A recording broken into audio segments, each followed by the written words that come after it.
Medak parliament BRS party అభ్యర్థిగా నారికేతర్లకు నియమిస్తున్నారంటూ సొంత party నేతలు ఫైర్ అయ్యారు. పక్క జిల్లా నుంచి అరువు తెచ్చుకోవడం ఏంటని, సొంత జిల్లా నేతలు దొరకడం లేదా అంటూ బీజేపీ నేత రఘునందన్ రావు విమర్శించారు. కేసీఆర్ కోసం త్యాగం చేసిన వంటేరు ప్రతాప్ రెడ్డి, ఎలక్షన్ రెడ్డి వంటి నేతలు ఇప్పుడు ఎక్కడ ఉన్నారని, పక్క జిల్లా వాళ్లకు టికెట్లు ఎలా అమ్ముకుంటున్నావో కేసీఆర్ చెప్పాలని ఆయన నిలదీశారు.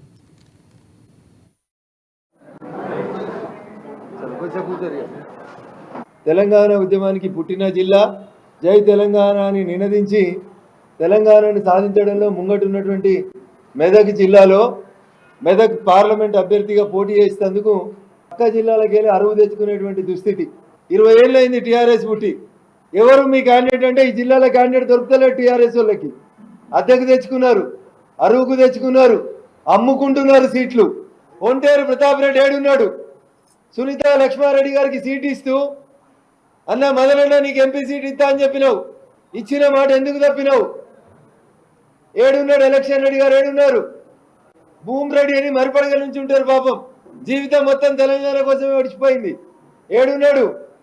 ఏడు నీ 3 జిల్లాల జిల్లా పరిషత్ చైర్మన్లు ఉన్నారు, ఏడి వాళ్ళు? ఎందుకు ఈ జిల్లాలో పుట్టిన వాళ్ళు ఎవ్వరు కూడా నీకు టీఆర్ఎస్ టికెట్ ఇచ్చేందుకు అనుకోతలేరా?